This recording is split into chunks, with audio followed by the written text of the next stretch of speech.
नमस्कार दोस्तों, क्राइम तक में आपका स्वागत है।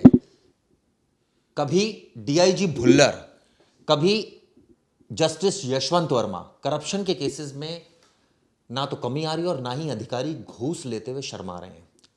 ये ताज़ा मामला अब सामने है सहारनपुर से। आप सोचिए कि इंस्पेक्टर है, ये इनके ऊपर एक मामला दर्ज किया गया है। विजिलेंस ने कार्रवाई की है आय से अधिक संपत्ति। अब आपको बता देता हूँ, 7 ठिकानों पर छापेमारी की गई है। 14 करोड़ से ज़्यादा की अवैध संपत्ति मिली है। अब आपको बता दूं, ब्रजेश नगर स्थित इनके घर पर रेड की गई। पेपर रोड पर एक फार्म हाउस है साहब का। इसके अलावा कई लोकेशंस पर रेड हुई। 7 घंटे तक रेड चलती रही। और आप सोचिए, इतनी सारी चीज़ें मिली, यानी 3 मकान ब्रजेश नगर में मिले, शेखपुरा में फार्म हाउस मिलता है, और गोल्ड ज्वेलरी, ये तमाम चीज़ें तो मिलती मिलती है। सवाल ये उठता है, एक साधारण अधिकारी जिसकी सैलरी 50,000, 60,000, 70,000 होगी, इतना बड़ा कैसे कमा रहा है? और जब ये रेड पड़ी तो सारा इनका प्रेमवीर सिंह राणा जी का सारा काला चिट्ठा सामने आ गया। और आपको एक चीज़ जानकर हैरानी होगी, ये कंप्लेंट कैसे हुई, इनके बारे में पता कैसे चला। इन्होंने ये जिस गली में रह रहे थे, इंस्पेक्टर है, इंस्पेक्टर मतलब कितना पैसा होगा इंस्पेक्टर के पास। अगर इंस्पेक्टर ईमानदारी से कमाई करे ना, तो एक फ्लैट भी नहीं खरीद सकता वो नोएडा ऐसे जगह पे, मतलब बहुत मुश्किल है। अब इंस्पेक्टर है, उसके पास 4-4 घर है लाइन से एक ही गली में, तो वहाँ, हाँ, और वहाँ बदमाशी भी करता था, हुड़दंगबाजी मतलब अपना दबदबा दिखाता था। तो उनके ही गांव के एक लोकल आदमी ने कंप्लेंट कर दी, जिसका नाम भी बताया गया है, शिकायत। और वो पूरे गांव के आसपास के लोग, 2-4 लोग, राम मेहर नाम है, उन्होंने शिकायत की, रिटर्न कंप्लेंट दी। कंप्लेंट के बाद विजिलेंस टीम इनके घर पर रेड करती है। तो उसके बाकायदा उसके साथ साथ आसपास इनकी प्रॉपर्टीज के बारे में पता चलता है। तो पता चलता है कि शेखपुरा में इन्होंने एक फार्म हाउस बनाया है सहारनपुर में, और फार्म हाउस 10 करोड़ का है। उसके अंदर 9 लाख का सामान है। 10 करोड़ का फार्म हाउस एक इंस्पेक्टर के पास। हाँ, और 3 मकान है। तीनों मकान के अलग अलग दाम है। कोई 1.5 करोड़ का है, कोई 1 करोड़ 20 लाख, कोई 80 लाख, कोई 1 करोड़, और सोने जवाहरात, इतनी बाकी चीज़ें तो मिल ही रही है। मतलब ये दरअसल रिटायर्ड पुलिस इंस्पेक्टर है, यानी पुलिस विभाग से जुड़े हुए हैं। और आपकी उनकी कहानी बताता हूँ। दरअसल मेरठ की विजिलेंस टीम ने ये कार्रवाई की है। एसपी विजिलेंस राजीव कुमार के नेतृत्व में कार्रवाई की गई और कई जगह छापेमारी की गई एक साथ। ये जो आप 3 तस्वीरें देख रहे हैं स्क्रीन पर, ये तीनों इनके घर हैं जो आप देख रहे हैं। आपको बता दें, ये प्रेम वीर राणा बागपत के गांव निरपुड़ा के रहने वाले हैं। उनके परिवार में उनकी पत्नी है, 2 बेटे हैं।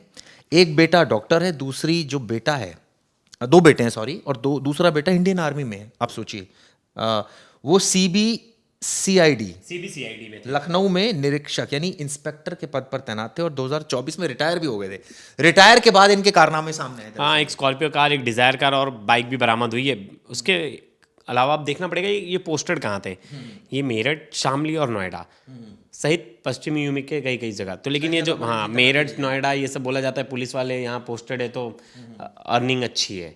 हाँ, अगर जो घूसखोरी कर रहा है, मतलब जो रिश्वत ले रहा है, तो उनके लिए जगह अच्छी है, क्योंकि यहाँ शहर है, शहरों में बड़ा केस आता है, आमदनी अच्छी है, तो वैसे जगह ये पोस्टेड थे। लेकिन सोचिए, अगर इंस्पेक्टर लेवल का अधिकारी 14 करोड़ रुपए की प्रॉपर्टी जमा कर रहा है, इकट्ठा कर रहा है, मतलब कितना बड़ा भ्रष्टाचार है। कई लोग हमारी जो वीडियो देख रहे होंगे ना, और हम 14 करोड़ की बात कर रहे हैं, कई लोग, मैं गारंटी से कह सकता हूँ, कमेंट में पता है क्या लिखेंगे? सर सिर्फ 14 करोड़? आइए मिलवाते हैं। हमारे इलाके में तो ऐसे इंस्पेक्टर हैं जिनके पास 50 करोड़ है। एक इंस्पेक्टर से मिलवाता हूँ 100 करोड़ वाले से। तो कहने का मतलब ये है कि अच्छा, ये करप्शन की पराकाष्ठा है। आपको बता दूं, शेखपुरा कदीम में इन इंस्पेक्टर साहब का 12 बीघे का फार्म हाउस है। 12 बीघे, प्रवेश 12 बीघे का फार्म हाउस है। मतलब सोचने में भी, आप मतलब सोच भी नहीं सकते कि इतना पैसा कहाँ से आ गया अचानक से, और इतना पैसे से कैसे, मतलब इंस्पेक्टर की सैलरी कितनी होगी। और चिराग जी, ये बात है ना, ये विजिलेंस टीम को देखिए, उनके आस पड़ोस के लोगों ने कंप्लेंट की। लेकिन मैं जहाँ रहता हूँ, मैं बताना चाहता हूँ, मैं जिस सेक्टर में रहता हूँ, नोएडा सेक्टर 27 में, मैं देखता हूँ एक जस्टिस का घर है, बहुत बड़ा घर है, आलीशान घर है। घर की मिनिमम कीमत होगी उस कोठी की 10 करोड़, कम से कम कीमत होगी 10 करोड़। मेरे बगल में 2 घर छोड़कर एक कोठी है, मैंने देखा है, और उस कोठी का बताया जाता है, नोएडा अथॉरिटी में कोई इंजीनियर थे, उसकी कोठी है, 4 फ्लोर का घर है, नीचे बैंक है, वो कम से कम 15 करोड़ की होगी। आसपास ही इतने। फिर सेक्टर 19 में जहाँ है, एक कॉर्नर में एक कोठी है, कोई अधिकारी रहते हैं राजस्थान सरकार वगैरह में अधिकारी, उनकी भी 4 फ्लोर की कोठी है। तो मतलब हमें ये सब चीज़ें आंखों में चुभनी चाहिए, लोगों को भी चुभनी चाहिए कि अगर एक नेता के बेटे ने डिफेंडर ले ली है, रेंज रोवर ले ली, उसका कोई बिजनेस नहीं है, तो पैसा आ कहाँ से रहा है। और वैसे ही अगर कोई अधिकारी है, उसके बच्चे, उनके पास इतनी संपत्ति आ रही, तो आस पड़ोस के लोगों को चुभनी चाहिए वो बातें। और यही इनके पड़ोसी को ये बात चुभी कि ये इंस्पेक्टर लेवल का अधिकारी है, इसके पास इतने पैसे आए कहाँ से। उन्होंने सीधा विजिलेंस टीम को कंप्लेंट कर दी इसके बारे में। और देखिए, बहुत लोग ये सोच रहे होंगे हमारे भी व्यूअर्स की कंप्लेंट कैसे करें। देखिए, हर स्टेट में उनका विजिलेंस डिपार्टमेंट है, और आप विजिलेंस डिपार्टमेंट का ऑनलाइन जाके कंप्लेंट कर सकते हैं। ऑनलाइन उनकी वेबसाइट पे जाइए, 2 मिनट लगेगा आपको आईडी बनाने के लिए।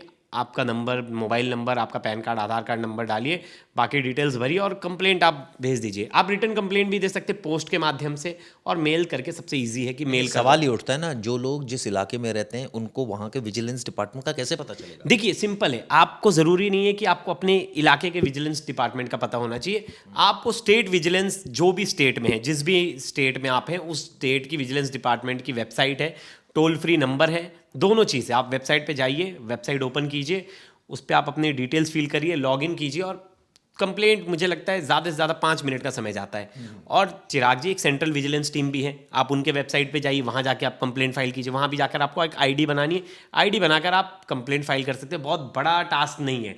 और देखिए, और अगर ये भी नहीं होता आपसे, अगर मतलब मुझे लग रहा है अगर आपके पास ये भी उपाय नहीं है, आप सबसे बेस्ट है, आप अपने जो लोकल पुलिस अथॉरिटी है, किसी से भी आप फ़ोन करके विजिलेंस टीम का नंबर मांग लीजिए। हर कोई आपको विजिलेंस टीम के ऑफिसर्स का, प्रिसाइडिंग ऑफिसर्स जो भी एरिया के, वो आपका नंबर दे देंगे। ठीक है, आप बताइए। अब आप देखिए, 14 करोड़ का मालिक है निकला है। इसके अलावा सहारनपुर में रेड हुई।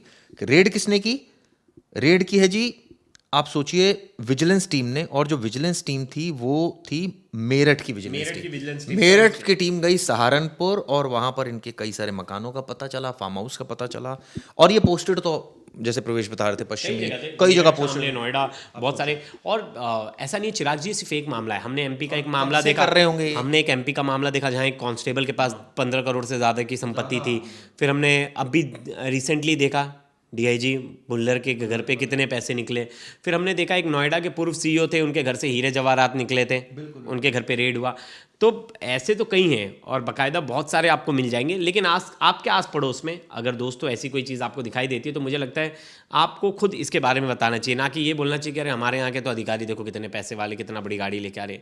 वो गाड़ी का, देखिए, बहुत बार ऐसा होता है कि एक मतलब कह सकते हैं कि जो प्रॉपर्टी है वो एंसेस्टर प्रॉपर्टी है, मतलब वो मिली हुई प्रॉपर्टी है। जैसे बहुत सारे जस्टिस हैं जो जिनका परिवार स्ट्रांग है, और उनके परिवार स्ट्रांग है, तो उनके परिवार की वो संपत्ति है। बहुत सारे आईएएस आईपीएस ऑफिसर्स के भी फैमिली स्ट्रांग होती है, तो उनके पैसे हो सकते हैं।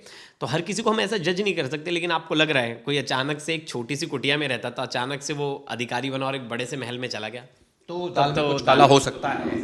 आपको बता दो, चलिए, रिटायर्ड जो इंस्पेक्टर रहे हैं प्रेम वीर राणा, शामली के कैराना, आप सोचिए कैराना काफ़ी प्रोमिनेंट थाना है, थाना प्रभारी रह चुके हैं, यानी इंस्पेक्टर रह चुके हैं। ड्यूटी के समय में मेरठ, शामली, नोएडा समेत पश्चिमी यूपी के कई जिलों में तैनात रहे। उन पर अवैध तरीके से करोड़ों रुपए की संपत्ति अर्जित करने का आरोप लगे। इसके अलावा योगी सरकार का किसी विज्ञापन देखकर उन्होंने शिकायत करते हुए कार्रवाई की गुहार लगाई थी जो कंप्लेनेंट थे, और उसके बाद ये मुकदमा दर्ज किया गया। और आप सोचिए, गाँव में ये भी पता चल रहा है कि उनके अरेस्ट होने के बाद गांव में जश्न मना, और गांव के लोगों ने भोज भी रखा। मतलब एक करप्ट ऑफिसर चला गया तो गांव के लोगों ने खुशी मनाई इस बात की। लेकिन होनी चाहिए, इस चीज़ की खुशी होनी चाहिए कि आपने करप्शन के खिलाफ आवाज़ उठाई है, और उसके बाद उस पर एक्शन भी हुआ। दोनों चीज़ बहुत बड़ी है, और किसी ने हिम्मत दिखाई। आसपास के लोग में अब सब में डर होगा कि भाई इस गांव में तो कंप्लेंट हो जाती है अगर कोई। सवाल तो ये है ना कि ये तो इंस्पेक्टर साहब है जिनके बारे में पता चल गया। जैसे आपने बताया, कई सारे आईएएस अफसर, अगर आपको लग रहा है आपके इलाके में इस तरह से रह रहे हैं, आईपीएस या इस तरह से रह रहे हैं कि किसी ने किसी के बेनामी संपत्ति खरीदी, अपने रिश्तेदारों के नाम से खरीदी है, या फिर ऐसी संपत्ति खरीदी है जिसमें आपको लग रहा है कि अचानक एकाएक वो बड़े महल में आ गए, तो कंप्लेंट आप कर सकते हैं। लेकिन सवाल ये उठता है प्रवेश, ये पता कैसे चलेगा ये उसकी है या उसकी? कोई नहीं, आप कंप्लेंट कीजिए ना, इन्वेस्टिगेशन होगा, उसकी नहीं होगी तो नहीं होगा।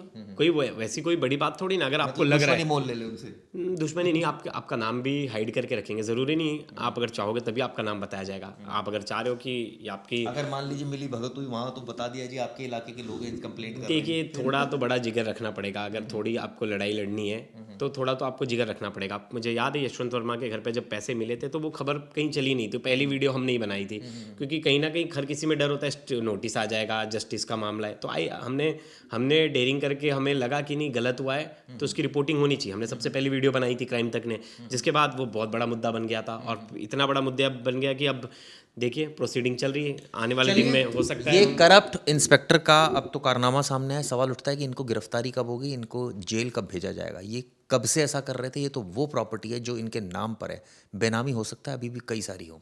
ये वीडियो दोस्तों आपको कैसे लगी? आपके अधिकारी अगर कोई इस तरह का करप्शन कर रहा है, आपके इलाके का कोई भी, आप हमें कमेंट बॉक्स में उसका नाम, नंबर और डिटेल भरिए, हम वहाँ के अधिकारी को भेजेंगे जो सीनियर अधिकारी है, और अगर कुछ डिटेल मिलेगी तो उस पर वीडियो भी करेंगे। धन्यवाद।